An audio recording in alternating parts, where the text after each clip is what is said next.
kính thưa quý vị, chào mừng Tổng thống Hợp Trung Quốc Hoa Kỳ. Distinguished guests, please welcome the President of the United States of America.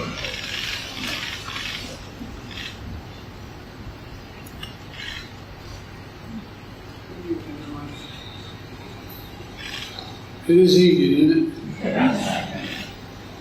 This around the world in 5 days is interesting.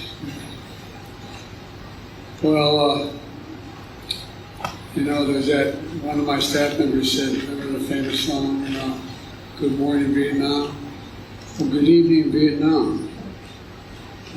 And good morning back in America. Before I begin, I want to express my sadness by the loss of life and devastation caused by the earthquake in Morocco. Our thoughts and prayers with the people of Morocco and my friend King Mohammed VI, I should say, and my administration, including Secretary of State Blinken, who is here with me today, is working with Moroccan officials on long distance here. We're working expeditiously to ensure American citizens in Morocco are safe, standing ready to provide any necessary assistance to the Moroccan people as well. Made that offer. Now, turning to the important visit here in Vietnam. As General Secretary and I just shared earlier today, this trip has been a historic moment. Today, we can trace 50-year arc of progress in the relationship between our nations from conflict to normalization. This is a new elevated status that will be a force for prosperity and security in one of the most consequential regions in the world. We've elevated our cooperation directly to the Vietnamese highest tier of partnership, referred to as the Comprehensive Strategic Partnership. That means the United States has strengthened our ties with another critical Indo-Pacific partner. Our progress today builds on Camp David Trilateral with Japan and Republic of Korea and the United States. Comprehensive Strategic Partnership the United States launched with ASEAN last year, and the engagement with the Pacific Island Forum. Our strengthened alliances with the Philippines and AUKUS partnership with Australia and the United Kingdom. Our elevated Quad engagement with India, Australia, and Japan, and the Indo-Pacific Economic Framework for Prosperity.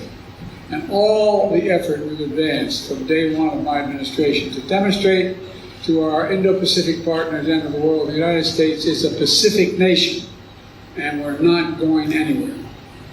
Now let me also speak to significant business we got done in India during the G20 summit. This was an important moment for the United States to demonstrate our global leadership and our commitment to solving the challenges that matter most to people around the world. Investing in inclusive growth and sustainable development, addressing the climate crisis, strengthening food security and education, advancing global health and health security. We showed up ready to work, and we showed the world the United States is a partner with a positive vision for our shared future. At the G20, we made progress on issues like multilateral development bank reform to get to those nations that are neither poor nor wealthy but couldn't qualify before, debt relief, and increased infrastructure needs, not only in the global south but other parts of the world as well. We forged a groundbreaking new partnership that will connect India to Europe with the Middle East and Israel, with transportation by rail and by shipment through and energy supplies and digital connections that are going to open up untold opportunities for transformative economic investment on that entire corridor. We've also discussed Russia's brutal and illegal war in Ukraine. There was sufficient agreement in the room on the need for a just and lasting peace that upholds the principles of the UN Charter and respects sovereignty and territorial integrity. I want to once again thank Prime Minister Modi for his leadership and his hospitality in hosting the G20. He and I have had substantial discussions about how we're going to continue to strengthen the partnership between India and the United States, building on the Prime Minister's visit to the White House last June. And as I always do, I raised the importance of respecting human rights and the vital role of civil society and the free press have in building a strong and prosperous country with Mr. Modi. And we've gotten a lot of important work done, and I'm looking forward to another good day tomorrow here.